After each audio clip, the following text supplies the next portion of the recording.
Конечно, есть какие-то невосполнимые утраты в нашей жизни.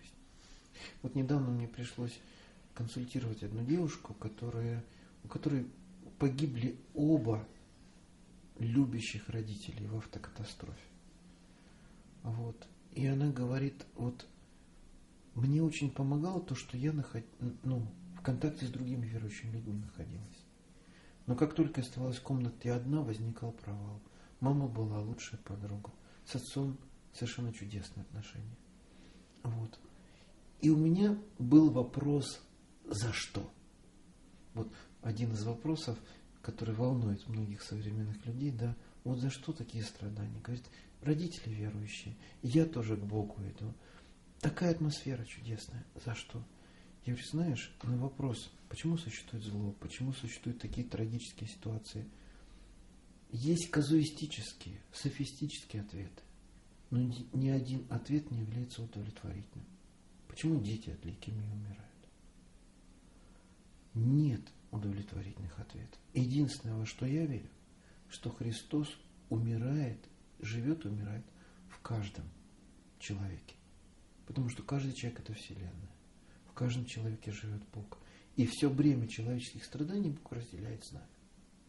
Вот в это я очень четко верю. Какие бы ни были мудреные, основанные, может быть, на Писаниях, на каких-то святоотеческих текстах, почему существует зло, это только ответ для ума. Сердце не удовлетворит ни один ответ. Почему трагически погибает близкий человек? Почему существуют разводы? Почему любит, а потом разлюбляет и уходит другой?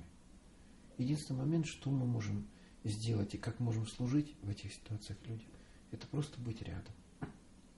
Это просто Богом, который живет в нас, поддержать человека, который потерял в страдании, в горе связь с собственной глубиной.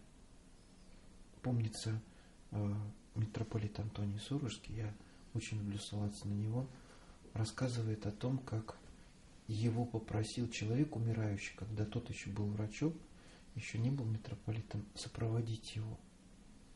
Он спрашивает у доктора, как это будет? Он говорит, я буду с тобой до конца. Я буду держать тебя за руку.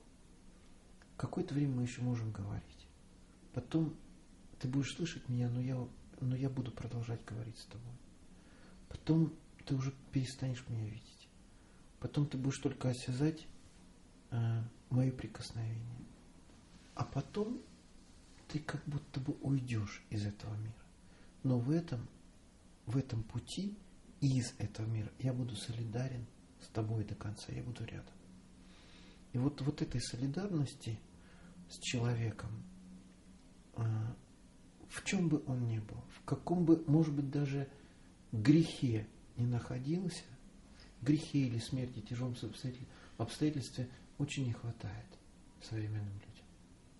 То есть, кто бы побыл рядом, кто бы побыл, когда мне трудно рядом.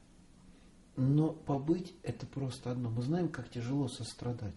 Когда ты начинаешь сострадать, ты входишь в резонанс с человеком, которому плохо, и ты как будто сам разрушаешься.